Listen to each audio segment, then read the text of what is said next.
आज इस लेक्चर के अंदर हम लोग बात करेंगे आर्मेचर रिएक्शन के बारे में, जो कि one of the most important topic है अल्टरनेटर, अगर आप सीखना चाहते हैं। ठीक है, और इसके अंदर हम लोग जानेंगे, इस पर्टिकुलर लेक्चर के अंदर मैं तुम्हें 3 तरीके से आपको बताऊंगा कि आर्मेचर रिएक्शन को आप कैसे समझ सकते हो। मैं फिजिकली भी आपको बताऊंगा कि रोटर के स्ट्रक्चर से देख के, या कह सकते हैं अल्टरनेटर के फिजिकल मॉडल से भी हम समझेंगे आर्मेचर रिएक्शन क्या होता है, वेव फॉर्म से समझेंगे आर्मेचर रिएक्शन क्या होता है, और फाइनली हम लोग फेजर डायग्राम से भी समझने की कोशिश करेंगे आर्मेचर रिएक्शन क्या होता है। ठीक है, तो 3 तरीके हैं जिनकी वजह से मैं आपको आर्मेचर रिएक्शन कैसे हो रही है इसको विजुलाइज कराने की कोशिश करूंगा। पूरे लेक्चर को ध्यान से देखिएगा। चलिए शुरू करते हैं।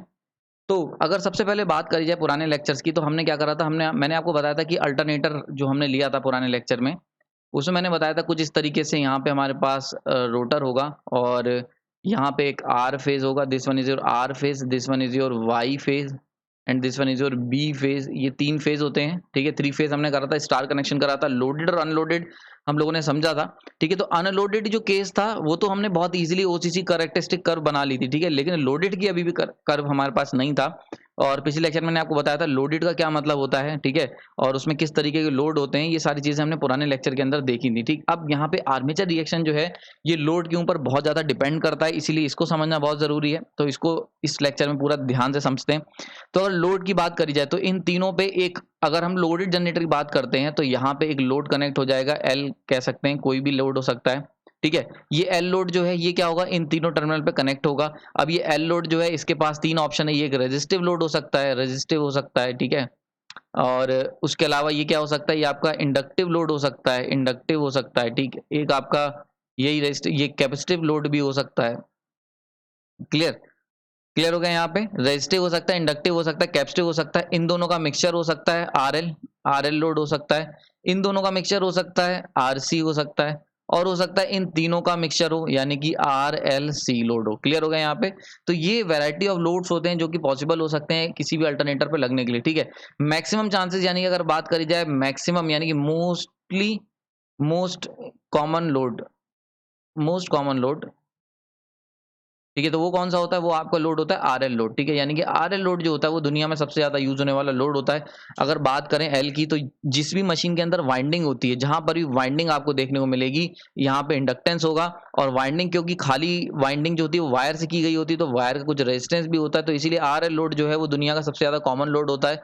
अगर आप घर में कोई भी मशीन उठा लोगे, कोई भी मोटर उठा लोगे, तो उसके अंदर जो लोड लगा होगा वो आरएल लोड होगा 100%। ठीक है, तो कैपेसिटेंस लोड, कैपेसिटिव लोड बहुत रेयर लगे होते हैं। ठीक है, इसको हम लोग बहुत रेयरली यूज करते हैं कैपेसिटेंस, बल्कि हम लोगों को एक्स्ट्रा लगाना पड़ता है। ठीक है, आने वाले समय में जब आप पावर सिस्टम पढ़ोगे और उसके अंदर लोडिंग पढ़ोगे, या ये जनरेशन में बताऊंगा अभी अल्टरनेटर का आने वाले लेक्चर्स के अंदर, तो कैपेसिटर का एक बहुत इंपॉर्टेंट रोल है। पावर सिस्टम में यूज होता है, सब स्टेशन पे यूज होता है। ठीक है, कैपेसिटर की स्विचिंग की जाती है। ठीक है, तो ये सब चीजें आने वाले लेक्चर्स में हम लोग सीखेंगे, क्या रोल होता है। एक्टिव रिएक्टिव पावर से रिलेटेड है ये पूरा कॉन्सेप्ट। ठीक, तो ये अभी हमारा कॉन्सेप्ट, अभी हमारा जो पार्ट है लेक्चर का, उससे थोड़ा सा आउट ऑफ फोकस है, तो इसको कभी और देखेंगे। तो मेन बात समझ में आ गई। तो आरएल लोड जो होता है सबसे ज्यादा कॉमन लोड होता है। ठीक, तो हम लोग समझेंगे कि इन लोड को, यानी कि अगर हमने रेजिस्टिव लोड लगाया तब क्या होगा, इंडक्टिव लोड लगाया तब क्या होगा, और कैपेसिटिव लोड लगाया तब क्या होगा। ठीक है, इंडक्ट मतलब अल्टरनेटर के ऑपरेशन पे, अल्टरनेटर के बिहेवियर पे क्या फर्क पड़ता है। ठीक है, तो इन सब चीजों को हम लोग सीखेंगे। तो सबसे पहले अगर मैं बताऊं आपको, हम लोग आर्मेचर रिएक्शन समझने की कोशिश करेंगे, थोड़ा फिजिकल स्ट्रक्चर। ठीक है, अच्छा आपको याद होगा, मैंने अगर डीसी मशीन के आपने मेरे लेक्चर देखे होंगे, तो डीसी मशीन के अंदर हमने आर्मेचर रिएक्शन सीखा था डीसी मशीन में। ठीक है, और उसमें मैंने बताया था कुछ इस तरीके का होता है कि यहाँ पे अगर आपके पास this one is north pole था, और यहाँ पे अगर क्रॉस आ रहा था, ठीक है, तो फ्लेमिंग्स के राइट हैंड, मैक्सवेल्स के राइट हैंड रूल से लगाओगे तो डायरेक्शन ऑफ रोटेशन कुछ फ्लक्स की ये हो गई। तो ऐसे केस में क्या हो रहा था कि जो फ्लक्स आ रहा था वो ये होके एंटर कर रहा था रोटर के अंदर। ठीक है, याद होगा आपको। इस वजह से क्या हो रहा था, फ्लक्स जो हो रहा था वो ऊपर की तरफ शिफ्ट हो जा रहा था। ठीक, तो ये कुछ कॉन्सेप्ट हल्का सा एक रिमाइंड कराया। इस लेक्चर से पहले आप डीसी मशीन का आर्मेचर रिएक्शन भी देख सकते हो, बहुत हेल्प मिलेगी, दोनों को कनेक्शन में आसानी हो जाएगी आपको। ठीक है, चलिए शुरू करते हैं। तो सबसे पहले मैं आपको इस पर्टिकुलर पार्ट के अंदर सबसे पहले आपको बताऊंगा, हम लोग सीखेंगे कि आर्मेचर रिएक्शन को, hashtag armature reaction, armature reaction, ठीक है, armature reaction via physical structure, via physical structure, physical structure. ठीक है, यानी कि फिजिकल स्ट्रक्चर से मैं आर्मेचर रिएक्शन को समझने की कोशिश करूंगा। कि कैसे फिजिकली स्ट्रक्चर से हम लोग समझ सकते हैं, ठीक है। तो उसके लिए मुझे काफ़ी सारे अल्टरनेटर के डायग्राम ड्रॉ करने होंगे। तो जैसे सबसे पहले अगर बात करी जाए तो एक मैं इस तरीके से ले लेता हूँ, ये मेरा स्टेटर है और this one is your rotor, ठीक है। इस समय ये हो गया, ठीक है। थोड़ा हो सकता है आर्ट उतना अच्छा मेरा नहीं आ रहा हो, लेकिन आप समझ में आ रहा होगा आपको, ठीक है। Now this one is your rotor और यहाँ पे हमने क्या करा है, ये हमने लिया है आर फेज, ठीक है, जिसमें ये आर है तो ये आर डैश है। 3 फेज वाइंडिंग ले रहा हूँ, this one is your Y, ये वाई है तो ये वाली वाई डैश हो जाएगा। And this one is your B, तो ये this one is your B dash, ठीक है। तो इस तरीके से 3 फेज कॉइलिंग की हुई, यानी 3 फेज अल्टरनेटर को मैंने आपके सामने लिया हुआ है, ठीक। नाउ अभी तक इसके अंदर कोई भी सप्लाई नहीं है, ना तो रोटर रोटेट कर रहा है, ठीक है। ये ओरिजिनल कंडीशन है, यानी कि जब नया नया रोटर मार्केट से खरीद के लाओगे, ना तो तुमने रोटर के ऊपर एक्साइटेशन दी है, ना स्टेटर के ऊपर किसी तरीके की आर्मेचर वाइंडिंग में पोलैरिटी आई है। तो इस तरीके के स्ट्रक्चर आपके सामने है, ठीक है। यानी कि हम कह सकते हैं पैक्ड जनरेटर, पैक्ड अल्टरनेटर, यानी कि जब मार्केट से खरीद के लाओगे तो अल्टरनेटर कैसा दिखेगा, तो कुछ इस तरीके का अल्टरनेटर आपके सामने होगा, ठीक है। अब तुमने क्या करा, इसको अनरैप करा, इसकी पन्नी उन्नी हटाई और उसके बाद तुमने क्या करा, आपने इसको इस तरीके से ले लेते हैं, फिर से एक स्ट्रक्चर बनाता हूं मैं, ठीक है। आपने क्या करा, सेम ये इसकी पन्नी हटा दी है, वाइंडिंग सेम है आपके पास, ठीक है। और ये सेम आपने करा है, काफी सारे डायग्राम मैं बनाऊंगा, ठीक है, जिससे कि आपको एकदम पिक्चर क्लियर हो सके। तो this one is your B Y, this one is your dash and dash, okay. तो R R dash, Y Y dash and B B B dash, ठीक है। अब हमने क्या करा, जब पन्नी हटा दी और इसके ऊपर एक्साइटेशन दिया बाहर से, यहाँ से एक्साइटेशन दिया है हमने, यहाँ पे पॉजिटिव नेगेटिव इस तरीके से एक्साइटेशन दिया, तो मानते हैं कि यहाँ पे क्या पोलैरिटी हो जाएगी, इसके अंदर पोलैरिटी डाल देते हैं, तो पोलैरिटी यहाँ पे नॉर्थ आ जाएगी and this one is your south आ गया, ठीक है। नॉर्थ साउथ आ गया और हमने क्या करा, अभी तक हमने रोटर को नहीं घुमाया है, केवल नॉर्थ साउथ की पोलैरिटी आई है, यानी कि एक्साइटेशन को ऑन कर दिया है, ठीक है। हमने क्या करा, एक्साइटेशन ऑन कर दिया। तो ये वाला कौन सा केस हो गया कि हमने stand still rotor, stand still rotor with field excitation, field excitation, ठीक है। मैं देखो इतना डिटेल में आपको बता रहा हूँ आर्मेचर रिएक्शन फिजिकल स्ट्रक्चर से, कोई भी तरीके की डाउट आपके मन में नहीं रहना चाहिए, ठीक है। तो देखो सबसे पहले आपने पेटी पैक मार्केट से खरीदा, उस समय ऐसा था, फिर आपने क्या करा, नेक्स्ट स्टेप आपने क्या करा, उसकी फील्ड पन्नी हटाई और फील्ड को एक्साइट करा, तो कुछ इस तरीके का स्ट्रक्चर हो जाएगा। अगर हम पन्नी को हटा के एक्साइट करेंगे, नॉर्थ साउथ आएगा, तो भाई नॉर्थ साउथ आने के बाद फील्ड भी तो निकलेगी, तो ये कुछ इस तरीके से फील्ड निकलेगी। कलर दूसरा ले लेता हूँ मैं, बिल्कुल भी विजिबल नहीं है, okay, this one is the, ठीक है। तो ये इस तरीके से फील्ड कवर होगी और ये फ्लक्स इसमें से निकल रहा होगा, ठीक है, बाहर की तरफ, ओके, कुछ इस तरीके से नॉर्थ साउथ। तो ये फील्ड एक्साइटेशन हो गया यहाँ से, ठीक है। तो केवल फील्ड एक्साइटेशन है और अभी तक किसी भी तरीके का रोटेशन नहीं है, ठीक है। इंपॉर्टेंट चीज क्या है, स्टैंड स्टिल रोटर है, यानी किसी भी तरीके का हमने रोटेशन नहीं करा है, अभी रोटेट नहीं करवाया, ठीक है। नाउ अब थर्ड पार्ट ले लेते हैं, ठीक है। यहाँ पे अब क्या होगा, अब की हमने क्या करा है, सेम हमारे पास अल्टरनेटर था, same R R dash, Y Y dash and B B dash, ठीक है। ये 3 वाइंडिंग थी हमारे पास और नॉर्थ साउथ आ गया था। अब की हमने इस रोटर को रोटेट करा दिया इधर, यानी कि क्लॉकवाइज डायरेक्शन में स्पीड से, ठीक है। तो यहाँ पे क्या होगा, जब ये रोटेट करेगा, ठीक, तो ऐसे में क्या होगा, यहाँ पे पोलैरिटी आ जाएगी। तो फ्लेमिंग्स का राइट हैंड रूल लगाएंगे आप, और कौन सा रूल लगाएंगे, एडवांस वर्जन का, एडवांस वर्जन का याद होगा, मैंने इसके ऊपर एक सेपरेट लेक्चर लिया हुआ है। एडवांस वर्जन क्या होता है, फ्लेमिंग्स का राइट हैंड रूल, इसके अंदर हमें रिलेटिविटी कॉन्सेप्ट यूज करना पड़ता है, और मैंने बताया था ये कब यूज करेंगे, advance Fleming's right hand rule, ये आप तब यूज करेंगे जब फील्ड रोटेट कर रही हो और कंडक्टर स्टेशनरी हो, ठीक है। तो ऐसे केस में तुम्हें क्या करना है, तुम्हें फील्ड को स्टेशनरी मान लेना है और कंडक्टर को अपोजिट डायरेक्शन में रोटेटरी मान लेना है। तो कंडक्टर क्या होगा, इस डायरेक्शन में रोटेट करता हुआ होगा, अगर हम इसको स्टेशनरी ले लेते हैं। तो ऐसे केस में अब आप राइट हैंड रूल लगाएंगे, ठीक। तो सबसे पहले रिलेटिव मोशन का इस्तेमाल करते हुए हमें स्टेशनरी फ्लक्स और मूवेबल कंडक्टर ले लेना है, बना देना है। एक बार कंडक्टर मूव करने लगेगा तो वहां पे थंब की डायरेक्शन आ गई है, और जो फर्स्ट फिंगर है वो कहाँ, ऊपर की तरफ, तो मिडिल फिंगर तुम्हारी क्या होगी, नीचे की तरफ, यानी कौन सी पोलैरिटी आएगी, तो क्रॉस पोलैरिटी आ जाएगी। ये आ गई वोल्टेज इंड्यूस वोल्टेज की polarity, this one is your cross, तो ये आ जाएगा तुम्हारा डॉट, नीचे वाले तुम्हारे डॉट हो गए, ओके। तो क्लियर हो गया। तो ये तुम्हारी पोलैरिटी इंड्यूस हो गई अल्टरनेटर के अंदर, यानी कि एक बार अगर अल्टरनेटर को तुमने स्टार्ट कर दिया और रोटेट करा दिया उसे एक्साइट करके, तो उसके अंदर क्रॉस और डॉट की पोलैरिटी आ जाएगी। ये कौन सी पोलैरिटी है, this one is your voltage polarity. ये क्या है, तुम्हारी वोल्टेज पोलैरिटी है, वोल्टेज पोलैरिटी, ओके। तो ये तुम्हारी वोल्टेज की पोलैरिटी आई है, केवल यहाँ पे किसी भी तरीके का भी करंट फ्लो नहीं करा है, ठीक है। तो ये कौन सा केस हो गया, ये अगर इस केस को मैं आपको डिस्क्राइब करने को कहूँ कि ऐसा कौन सा केस है जिसके अंदर वोल्टेज तो है पर करंट नहीं है, तो this one is your open circuit case, open circuit scenario. ठीक है, यानी कि आपने सर्किट ओपन कर रखा है लेकिन फील्ड एक्साइटेशन कर रखा है। ठीक है, तो इसमें क्या होता है, इसके अंदर इंड्यूस्ड वोल्टेज तो होगा, इंड्यूस्ड वोल्टेज होगा बट नो करंट। ठीक है, यानी कि अगर आपने ऐसा केस लिया है जिसके अंदर रोटर एक्साइटेड भी है, रोटर घूम भी रहा है, और तो ईएमएफ इंड्यूस हो जाएगा फैराडे के हिसाब से। मैक्सवेल्स का फ्लेमिंग्स का राइट हैंड रूल लगा के एडवांस वर्जन से आप निकाल सकते हो पोलैरिटी ऑफ इंड्यूस्ड वोल्टेज। तो ये वाला कौन सा केस हुआ कि इंड्यूस्ड वोल्टेज का केस लेकिन करंट जीरो है, तभी तो ओपन सर्किट है। ठीक है, तो ये 3 केस समझ में आ गए होंगे। अब हम लोग डिस्कस करेंगे बड़े इंपॉर्टेंट नेक्स्ट 3 केस, यानी कि जिसके अंदर हमने लोड करंट कर रखा है। यहां तक का जो सिस्टम मैंने आपको बताया, this one is your open circuit characteristic curve. इसमें देखो किसी भी तरीके का आपको आर्मेचर रिएक्शन देखने को नहीं मिलेगा। तो क्यों नहीं मिलेगा उसको भी समझेंगे, और आर्मेचर रिएक्शन क्या होता है इसको भी जानेंगे। ठीक है, तो सबसे पहले अगर मैं बात करता हूं, यहां तक समझ में आ गया, यहां तक किसी भी तरीके का आर्मेचर रिएक्शन कॉन्सेप्ट पिक्चर में नहीं आया है। क्यों नहीं आया इसको देखते हैं। तो सबसे पहले अगर आपसे डेफिनेशन की बात करी जाए, आर्मेचर रिएक्शन, ठीक है, तो आर्मेचर रिएक्शन क्या होता है ये मैं पहले ही बता चुका हूं। Effect of armature flux phi A, armature के flux over field flux phi F. Okay, तो यानी कि फील्ड फ्लक्स और आर्मेचर फ्लक्स के बीच का जो रिलेशनशिप होता है, यानी कि कैसे एक दूसरे के साथ ये व्यवहार कर रहे हैं, एक दूसरे के साथ इंटरेक्ट कर रहे हैं, this one is your armature reaction. ठीक है, तो मतलब आर्मेचर का क्या रिएक्शन होगा अगर फील्ड फ्लक्स उसके ऊपर आर्मेचर पे पड़ रहा होगा। बात समझ में आ गई। देखो क्या होता है एक्चुअल में, अगर हम बात करें कंडक्टर की, किसी भी कंडक्टर के अंदर जब करंट फ्लो कराया जाता है आई, तो उसके आसपास एक मैग्नेटिक फील्ड सेटअप हो जाती है। ठीक है, और अगर हम बात करते हैं इसके अंदर फील्ड फ्लक्स की, तो देखो ऐसा हमने करा क्या है, अगर हम बात करें, ये हमारे पास रोटर था, रोटर के अंदर हमने फील्ड वाइंडिंग करी हुई थी और इसमें नॉर्थ साउथ था, तो एक फील्ड तो इसकी थी। क्लियर हो गया। अब एक है हमारे पास अल्टरनेटर पूरा, इस पे भी हमने वाइंडिंग करी हुई है पूरी इस तरीके से। ठीक है, 3 फेज वाइंडिंग करी हुई है अल्टरनेटर के स्टेटर पे।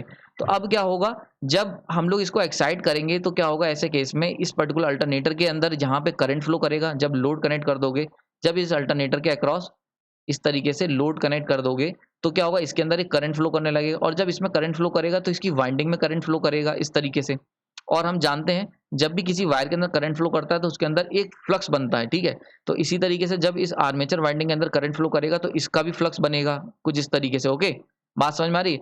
तो अब देखो खास बात क्या होती है, जब दोनों फ्लक्स बन गए, 2 फ्लक्स हो गए। ठीक है, और हम जानते हैं एक है तुम्हारा ये है फील्ड फ्लक्स, यानी कि ये पर्टिकुलर क्या है, फाई एफ है, और ये जो तुम्हारा नया बना है ये फाई ए, यानी कि आर्मेचर का फ्लक्स और फील्ड फ्लक्स। और आप लोग जानते हो कि जब भी 2 मैग्नेटिक फ्लक्स एक दूसरे के साथ इंटरेक्ट करते हैं तो वहां पे क्या होता है, पुल अप कह सकते हैं, हम कह सकते हैं पुशिंग होती है, या कह सकते हैं ओरिएंटेशन होता है, डिस्टॉर्शन होता है। ठीक है, ऑल्टरेशन होता है उनकी, यानी कि अगर फॉर एग्जांपल आपने ये फिजिक्स में पढ़ा होगा कि मैग्नेटिक फील्ड लाइंस अगर इस तरीके से जा रही हैं और यहाँ पे अगर नॉर्थ पोल रख दोगे, यहाँ से भी फील्ड लाइन, तो ये फील्ड लाइन कुछ इस तरीके से बेंट हो जाती हैं। बात समझ में आ रही, ये आप लोगों ने पढ़ा होगा, एक दूसरे को कट नहीं करती हैं। ये फैराडे ने बताया था कि 2 मैग्नेटिक फील्ड लाइंस एक दूसरे को कट नहीं करती हैं। ठीक है, तो वही सेम कॉन्सेप्ट है। तो क्योंकि एक दूसरे को कट नहीं कर सकते और 2 मैग्नेटिक फील्ड लाइंस आपस में एक दूसरे के साथ इंटरेक्ट करेंगी, तो इन्हीं की इंटरेक्शन को आर्मेचर रिएक्शन कहते हैं। इसको मैंने डीसी मशीन में बहुत डिटेल में कवर करा था, यहाँ पे भी वही चीज है। ठीक है, तो ये बात समझ में आ गई होगी। तो आर्मेचर रिएक्शन सबसे पहले समझ में आ गया होता क्या है कि आर्मेचर के अंदर जब करंट फ्लो करेगा, यानी कब करंट कब फ्लो करेगा, जब लोडेड होगा, लोडेड कंडीशन में। ठीक है, तो अगर साइकिल बना दी जाए, साइकिल कैसे फ्लो होगी, तो देखो सबसे पहले भाई फील्ड करंट दिया आई एफ। ठीक है, इस फील्ड करंट से एक फाई एफ आया। ठीक है, ये फाई एफ क्या होगा, जब इसको हम रोटर को रोटेट कराने लगेंगे, यानी कि जब रोटेशन होगा, तो रोटेट होने से क्या होगा, एक ईएमएफ इंड्यूस हो जाएगा, ई आ गया। अब इस ईएमएफ से जब हम लोग क्या करेंगे, लोड अप्लाई करेंगे। यहां तक हो गया ओपन सर्किट, ये वाला पार्ट जो हो गया ये हो गया ओपन सर्किट, यहां तक ओपन सर्किट था। लेकिन जब लोड लगा दोगे तो यहाँ पे क्या होगा, एक आईए करंट फ्लो करने लगेगा। ये आईए करंट जो होगा इसकी वजह से एक फ्लक्स आएगा फाई ए, और ये फाई ए जो है ये इस फाई एफ के साथ कैसे इंटरेक्ट करेगा, this one is what we called armature reaction. Okay, तो this one is what we called armature reaction, यानी कि ये फील्ड फ्लक्स और आर्मेचर फ्लक्स ये आपस में एक दूसरे के साथ कैसे इंटरेक्ट करेंगे, इसे हम लोग आर्मेचर रिएक्शन कहेंगे। ठीक, तो अभी तक यानी कि पुराना केस की अगर बात करूं तो मैंने आपको बता दिया था, हमने जो 3 केस देखे थे। ठीक है, ये वाला पर्टिकुलर, ये 3 केस जो हमने देखे थे, इस पर्टिकुलर तीनों केसेस में हमने देखा था कि हमने अल्टरनेटर को खरीदा है मार्केट से पहले केस में। दूसरे केस में हमने उसमें क्या करा था, फील्ड एक्साइटेशन करी थी, यानी कि क्या हुआ है, अगर दूसरे केस की बात करते हैं तो यहाँ पे हमने आई एफ दिया था और फाई एफ मिल गया था। ओके, और ये थर्ड केस था, इसके अंदर क्या हुआ, IF था, phi f था और E आ गया, यानी कि EMF इंड्यूस्ड भी हो गया। तो ये 3 चीजें आ चुकी हैं, इसमें 3 चीजें थी, इसमें 2 चीजें थी, ठीक है, और इसमें एक भी चीज नहीं थी, ठीक। तो ये बात समझ में आ गई, यहाँ तक समझ में आ गया। अब हम लोग बात करेंगे इस पर्टिकुलर पार्ट में कि रोटेशन की, यानी कि जब हम लोग रोटेट कराने के बाद लोड लगाने की, लोडेड कंडीशन की बात करते हैं, तो इसको समझते हैं। ओके, आप समझते हैं कि लोड कंडीशन में क्या होगा। तो अगेन सबसे पहले अब लोड में बात कर दूंगा लोड की, तो लोड 3 तरीके से पॉसिबल थे, R था, L था, C था। सबसे पहले हम लेंगे आर लोडेड केस, ठीक है, यानी कि हमने क्या करा, रेजिस्टेंस लोडेड करा हुआ है, रेजिस्टिव लोड लगाया हुआ है हमने पिक्चर में, ठीक है। तो जरा इसके बारे में देखते हैं। तो सबसे पहले रेजिस्टिव लोड को अगर देखेंगे तो पहले मैं रोटर बना देता हूँ। This one is your stator and ये आपका रोटर हो गया, ठीक है। और यहाँ पे हम लोग क्या कर रहे हैं, same, this one is your R phase, this one is your Y phase and this one is your B phase. Okay, now अब अगर मान लेते हैं ये नॉर्थ है, ये साउथ है, ठीक, और रोटर रोटेट कर रहा है इस पर्टिकुलर डायरेक्शन में, जिसकी वजह से यहाँ पे क्रॉस आ गया था, हमने पीछे देखा था, और यहाँ पे डॉट आ गया था। ओके, ये चीज आ चुकी थी। नाउ अगर हम बात करते हैं यहाँ पे रेजिस्टिव लोड की, तो रेजिस्टिव लोड की खास बात क्या होती है, तो सबसे पहले कंडीशन लिख लेते हैं। तो रेजिस्टिव लोड की जो खास बातें होती हैं उनको जरा लिख लेते हैं। सबसे पहली खास बात होती है इसकी कि यहाँ पे क्या होगा, वोल्टेज VT, यानी कि वोल्टेज एंड करंट जो होगा आर इन सेम फेज, ठीक है। तो वोल्टेज और करंट जो होते हैं वो क्या होते हैं, सेम फेज में होंगे, ये बात हम लोग को पता है, क्लियरली मेंशन है, ठीक है, क्योंकि रेजिस्टेंस लोड होता है तो V and I same phase में होंगे। तो ऐसे केस में देखो, ये तो हो गई वोल्टेज की पोलैरिटी, करंट की पोलैरिटी बनाए तो सेम फेज में करंट की पोलैरिटी क्या बनेगी, क्रॉस के सामने क्रॉस आ जाएगा, ठीक है। ये जो मैं ये अलग से बना रहा हूँ ना, this one is your current polarity, तो ये क्रॉस आ गया, ये क्रॉस आ गया, और ये डॉट आ गया यहाँ पे, this one is also dot, this one is dot, ठीक है। तो ये जो बनाई है ये क्या है, ये तुम्हारी करंट पोलैरिटी है, करंट की करंट पोलैरिटी एंड, और ये जो गोले के अंदर बनाई है, this one is your voltage polarity.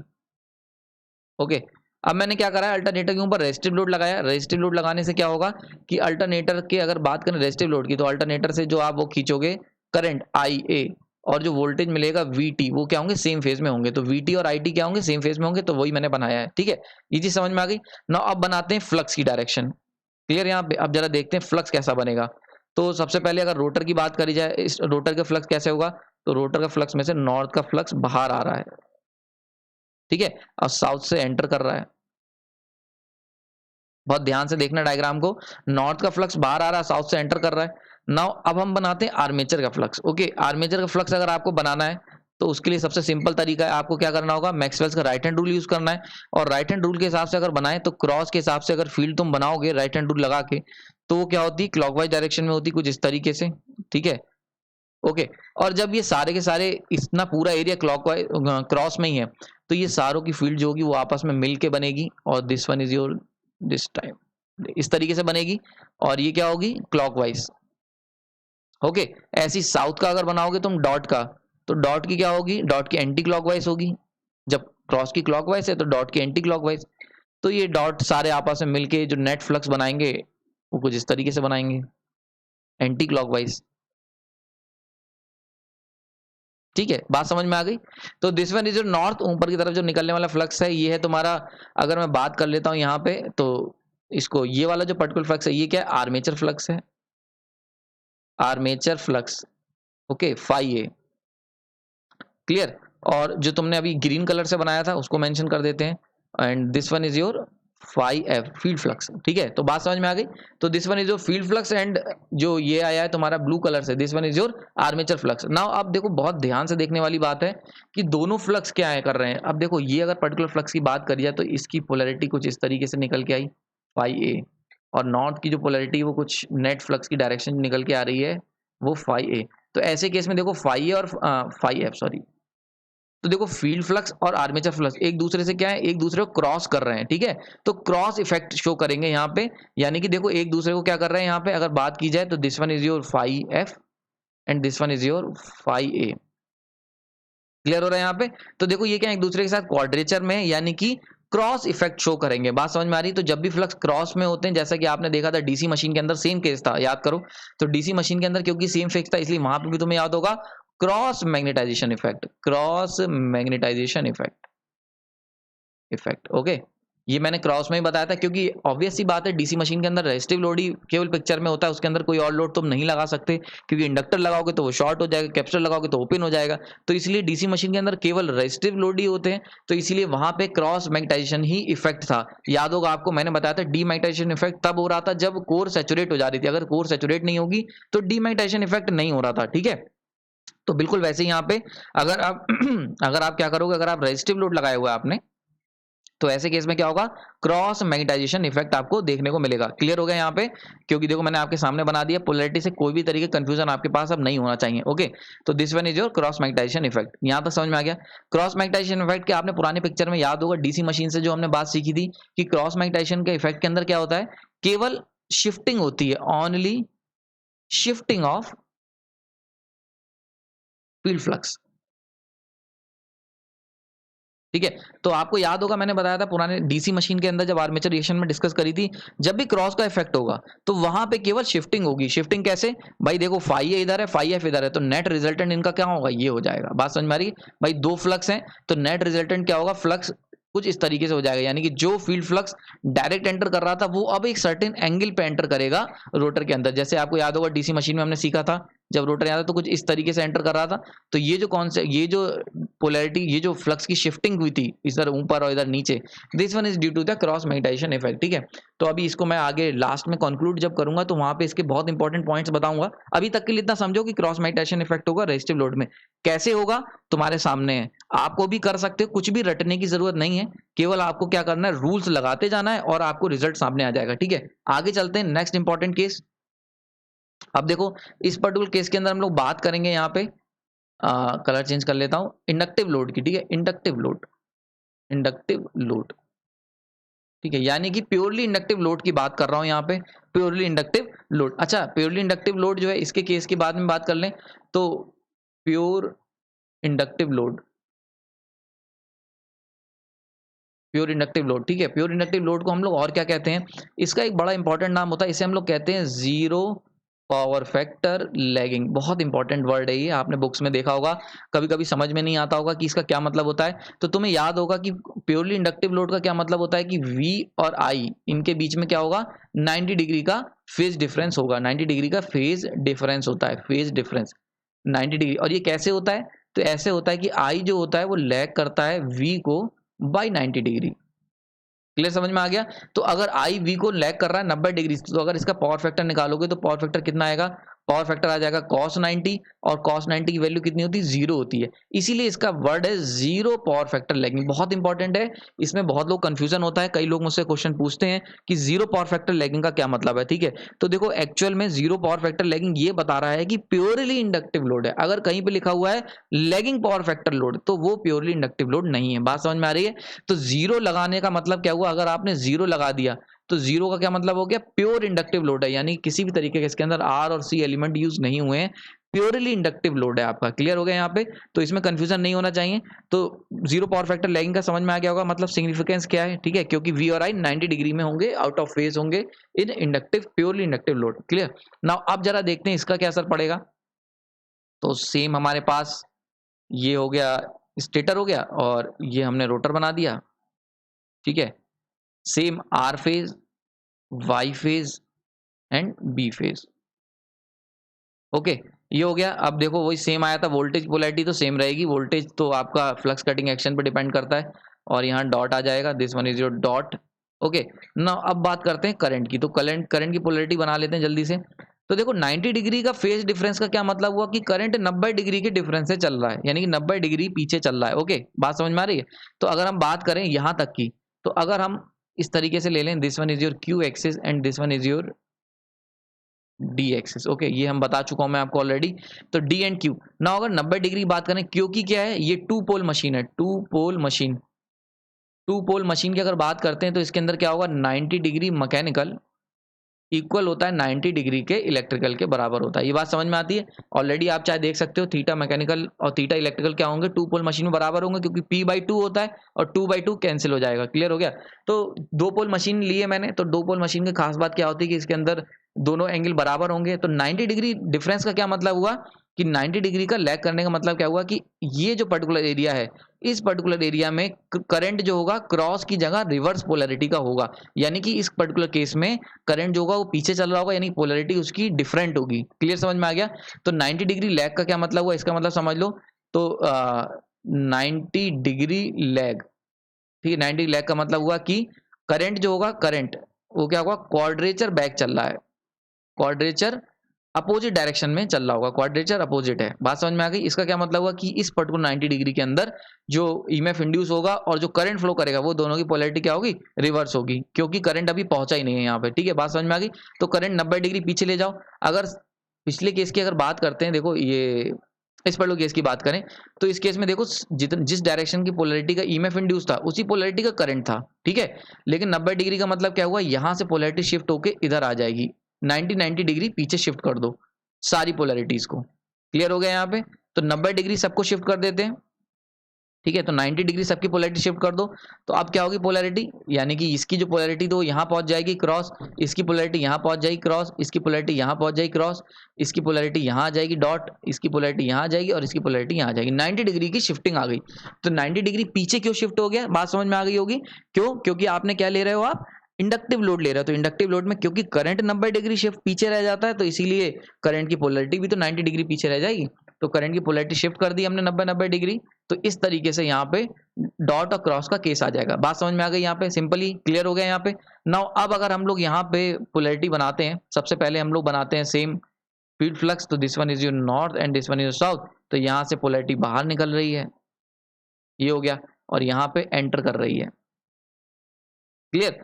अब देखो, अब तुम बनाओगे पोलैरिटी ऑफ इसका आर्मेचर की। तो अब जरा देखते हैं। तो देखो ये सारे के सारे सेम फेज में है, ठीक। तो इस तरीके से पोलैरिटी अगर बनाओगे तो ये पोलैरिटी ये आएगी, ठीक है, और इनकी पोलैरिटी क्या होगी, कुछ इस तरीके से आएगी। बात समझ में आ रही है?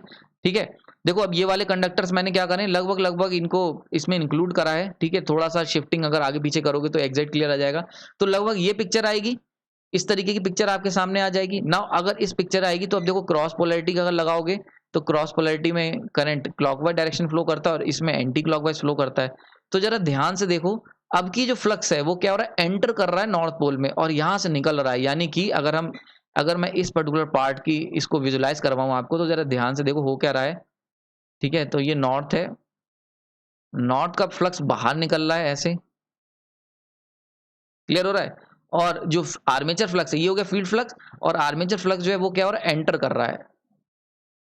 देखो यही तो हो रहा है, आर्मेचर फ्लक्स क्या हो रहा है, एंटर कर रहा है। देखो इस तरीके से एंटर कर रहा है यहाँ पे, और नॉर्थ का फ्लक्स क्या हो रहा है, बाहर निकल रहा है। तो देखो ये अगर इस पर्टिकुलर केस को देखो तो देखो एक दूसरे के दोनों अपोजिट है, यानी कि ये है तुम्हारा phi a and this one is your phi f. तो अब क्या हो रहा है, फाई ए तुम्हारा एक दूसरे के अपोजिट है, यानी कि फाई और फाई एफ क्या है, एक दूसरे के अपोजिट है। This one is your phi a and this one is your phi f. तो फील्ड फ्लक्स और आर्मेचर फ्लक्स एक दूसरे को अपोज कर रहे हैं। तो यहां से कौन सा कॉन्सेप्ट निकल के आता है, यहां से जो क्वालिटी निकल के आती है वो कौन सी आती है, तो आर्मेचर रिएक्शन का फीचर क्या हो जाएगा, डीमैग्नेटाइजेशन इफेक्ट। बहुत इंपॉर्टेंट, डीमैग्नेटाइजेशन इफेक्ट। यानी कि अगर तुमने क्या करा, अल्टरनेटर के ऊपर इंडक्टिव लोड अप्लाई कर दिया, अल्टरनेटर के ऊपर जो लोड लगाया प्योरली इंडक्टिव लगा दिया, तो ऐसे केस में जो आर्मेचर का फ्लक्स है और जो फील्ड फ्लक्स है वो एक दूसरे को अपोज करने लगेंगे, एक दूसरे को कैंसिल आउट करने की कोशिश करेंगे, जिसकी वजह से क्या होगा, नेट फ्लक्स क्या होगा, रिड्यूस हो जाएगा। ठीक है, तो डीमैग्नेटाइजेशन इफेक्ट पिक्चर में आएगा। बहुत इंपॉर्टेंट। क्लियर हो गया यहाँ पे? आई होप ये समझ में आ गई होगी। आपको करना क्या है, सिंपली 90 डिग्री की शिफ्टिंग कर देनी, 90 डिग्री का लैग करवा देना है करंट में, और जैसे ही तुम 90 का लैग करवाओगे तो कुछ इस तरीके की तुम्हारे सामने पोलैरिटी देखने को मिलेगी। क्लियर हो गया यहाँ पे? इतनी चीज समझ में आ गई होगी, कोई डाउट नहीं होना चाहिए। ओके, नाउ आगे चलते हैं, नेक्स्ट केस देखते हैं। नेक्स्ट केस में हम लोग ले लेते हैं आपकी कैपेसिटिव पोलैरिटी का लोड लेके। ठीक है, तो हम लेंगे आपकी capacitive load, capacitive load. Okay, capacitive load की क्या फीचर होते हैं उसको लिख लेते हैं। तो प्योर कैपेसिटर लोड। ओके, इसकी क्या क्या फीचर्स होते हैं, सबसे पहली बात, सबसे पहला फीचर होगा कि इसके अंदर आई जो होगा वो लीड करेगा वी को बाय 90 डिग्री। अब ये मैं कैसे कह रहा हूँ 90 डिग्री लीड करे, क्योंकि हमने प्योर कैपेसिटर लिया। इसका एक और नाम भी होता है, इसे हम लोग कहते हैं zero power factor, zero power factor leading. समझ में आ रहा है, जीरो पावर फैक्टर लीडिंग। अब ये क्यों लिखा, सीधी सी बात है, जब V और I के बीच में 90 डिग्री का डिफरेंस है तो cos 90 इक्वल टू जीरो हो गया, इसीलिए इसको जीरो पावर फैक्टर लीडिंग भी कहा जाता है। जीरो अगर लग गया आगे, अगर देखो अगर लिखा है पावर फैक्टर लीडिंग तो इसका मतलब होता है कि आपका 0.75 भी हो सकता है, 0.85 भी पावर फैक्टर हो सकता है, कुछ भी हो सकता है। लेकिन अगर लिखा है zero power factor leading, zero power factor leading, तो इसका एक ही मतलब होता है, इसका मतलब होता है कि तुम्हारा जो पावर फैक्टर है वो क्या है, जीरो है। और प्योर कैपेसिटर है, इसके अंदर प्योर कैपेसिटर है, इसके अंदर तुम्हारा क्या हो सकता है, इसके अंदर आरसी लोड भी हो सकता है। बात समझ में आ रही है, आरसी हो सकता है, आरएलसी होता है, कुछ भी हो सकता है। ठीक है, तो मेनली अगर हम बात करें, ये तुम्हारा मिलावटी कैपेसिटर है, यानी कि प्रैक्टिकल कैपेसिटर है ये आपका प्रैक्टिकल। और this one is your ideal capacitor, ये है तुम्हारा आइडियल कैपेसिटर। ओके, तो अगर कहीं पे लिखा हुआ है पावर फैक्टर लीडिंग है तो वहां पे आरसी लोड को तरह उसको ट्रीट करोगे आप लोग, प्रैक्टिकल कैपेसिटर लेके ट्रीट करोगे। ओके, और अगर लिखा है zero power factor leading capacitor है तो इसका मतलब क्या, आइडियल कैपेसिटर है, यानी कि किसी भी तरीके का उसके अंदर रेजिस्टिव लॉसेस नहीं है। बात समझ में आ गई होगी। तो ये चीज बड़ी इंपॉर्टेंट है। सेम ये चीज मैंने आपको अभी पीछे बताई थी इंडक्टर केस में, सेम यहाँ पे कैपेसिटर केस में भी चीज ध्यान रखनी, ठीक है। तो जीरो पावर फैक्टर लीडिंग का क्या मतलब होता है, आई होप समझ में आ गया होगा। ओके, आगे चलते हैं। अब देखो, अब इसका अगर सर्किट बना दें सेम जैसा हमने पीछे केस में बनाया था, वही हम यहाँ पे बनाएंगे। थोड़ा सा मैं मॉडिफाई करता हूँ जिससे कि आपके पास कोई भी कंफ्यूजन ना रहे। ठीक है, ये हो गया। नाउ यहाँ पे हम बनाएंगे रोटर, ये हो गया आपका रोटर। ओके, ये हो गया, ठीक है। अब क्या करते हैं हम लोग, इस बार मैं इसको अगेन आई लीड 90 डिग्री करेगा तो भाई देखो यहाँ पे नॉर्थ आएगा, ये साउथ आ गया, ठीक है। और ये डी एक्सिस हो गई आपकी, and this one is your quadrature axis. ठीक, तो अब की क्या करता हूं मैं इसको थोड़ा सा, जैसे पुराने वाले केस में कई लोगों के मन में कंफ्यूजन होगा कि यहाँ पे हमने ये लिया हुआ था, थोड़ा सा पोलैरिटी का कंफ्यूजन होगा, तो उसको सॉल्व करने के लिए हम लोग एक काम कर लेते हैं, दो दो कंडक्टर हर उसमें डिस्ट्रीब्यूट कर देते हैं। तो ये दो कंडक्टर हो गए इस क्वाड्रेंट के लिए, ये वाले दो कंडक्टर हो गए इस पर्टिकुलर क्वाड्रेंट के लिए, ये कंडक्टर हो गए इसके लिए, और ये हो गए यहाँ के लिए। ओके, क्लियर हो गया, समझ में आ गई बात। ये तो इस तरीके से हमने क्या करा है, कंडक्टर को डिस्ट्रीब्यूट कर दिया है पूरे पेरीफेरी में। ओके, नाउ ये हो गया तुम्हारी D axis, this one is your Q axis. Clear हो गया, इसमें थोड़ा समझना बहुत आसान हो जाएगा। तो यहाँ पे अगर बात करें वोल्टेज इंड्यूस की, तो वोल्टेज क्रॉस होगा, वोल्टेज इंड्यूस, ठीक है। और यहाँ पे जो वोल्टेज इंड्यूस होगा वो क्या होगा, डॉट होगा। क्लियर हो गया, तो ये क्रॉस और ये डॉट, ठीक है। नाउ अब हम बात कर रहे हैं आई लीड 90 डिग्री वोल्टेज। अब देखो क्या होगा, वोल्टेज से 90 डिग्री लीड कर रहा है। मैंने बताया था जब 90 डिग्री लैग कर रहा था तो क्या हुआ था, इस पर्टिकुलर क्वाड्रेंट की जो पोलैरिटी थी ये पीछे रह गई थी, यानी कि एक एक क्वाड्रेंट की पोलैरिटी पीछे की तरफ शिफ्ट हो गई थी लैग करने का मतलब। तो लीड करने का मतलब क्या होगा, आगे की तरफ शिफ्ट हो जाएगी। तो लीड करने का क्या मतलब हुआ, उसको बना लेते हैं, यानी कि करंट की अगर पोलैरिटी की बात करी जाए तो भाई जब रेजिस्टिव लोड था तो पोलैरिटी अपने अपने क्वाड्रेंट में थी। अगर रेजिस्टेंस की बात करी जाए तो यहाँ पे क्रॉस था, ये क्रॉस के साथ क्रॉस और डॉट के साथ डॉट पोलैरिटी थी, ठीक है। अब अगर बात करते हैं हम लोग, ये तो हो गई क्रॉस की पोलैरिटी पर्टिकुलर, ठीक। अब देखो आपने अगर पीछे केस की बात करी जाए रेजिस्टिव इंडक्टिव लोड की, तो उसमें क्या हुआ था, इस पर्टिकुलर क्वाड्रेंट की जो पोलैरिटी थी ये 90 डिग्री लैग कर गई थी, यानी कि एक क्वाड्रेंट पीछे शिफ्ट हो गई थी। तो ये भी एक क्वाड्रेंट पीछे शिफ्ट हुई थी, ये भी एक क्वाड्रेंट पीछे शिफ्ट हुई थी, और ये भी एक क्वाड्रेंट पीछे शिफ्ट हो गई थी। सारी की सारी पोलैरिटी क्या होगा, 90 डिग्री पीछे शिफ्ट हो गई थी। नाउ अब क्योंकि ये क्या है, प्योर कैपेसिटिव लोड है, तो इसके अंदर क्या होगा, एक क्वाड्रेंट आगे शिफ्ट हो जाएगी, इसकी पोलैरिटी यहाँ शिफ्ट हो जाएगी। इसको मैं इरेज कर देता हूँ थोड़ा सा साफ बनाने के लिए। ओके, ठीक है। तो अब की क्या होगा, इसके अंदर इस पर्टिकुलर केस के अंदर जो पोलैरिटी जो पीछे शिफ्ट हो गई थी वो अब कहाँ होगी, आगे शिफ्ट हो जाएगी, ठीक है। अब बना लेते हैं। तो अगर हम बात करें आगे शिफ्ट करने की पोलैरिटी को, तो देखो कैसा दिखेगा। ओके, तो अब क्या होगा, यहाँ की जो क्रॉस की पोलैरिटी थी वो क्या होंगी, एक क्वाड्रेंट आगे शिफ्ट हो जाएंगे क्योंकि 90 डिग्री लीड कर रहा है। तो ये जो क्रॉस की पोलैरिटी थी, एक क्वाड्रेंट मतलब 90 डिग्री का मतलब क्या होता है, एक क्वाड्रेंट होता है। तो 90 डिग्री क्वाड्रेंट शिफ्ट करने का मतलब यहाँ पे आ जाएंगी, तो this one is your cross, ठीक। और इसकी जो पोलैरिटी थी ये 90 डिग्री आगे चली जाएगी, यानी कि ये this one is your dot. इनकी जो पोलैरिटी थी वो यहाँ पहुंच जाएगी, तो this one is your dot. इनकी पोलैरिटी 90 डिग्री आगे चली जाएगी, यानी कि this one is your cross. बात समझ में आ गई। तो देखो ये सारे क्रॉस में आ गए और ये सारे डॉट में आ गए। अब जरा इनका भैया बना लो। तो अगर हम बात करें नॉर्थ पोल की, तो नॉर्थ पोल का अगर फ्लक्स बना लेते हैं सेम ग्रीन कलर से, तो नॉर्थ पोल का फ्लक्स कुछ बाहर की तरफ निकल रहा होगा, this one north flux, and this one is your south flux, अंदर करता हुआ, ठीक है।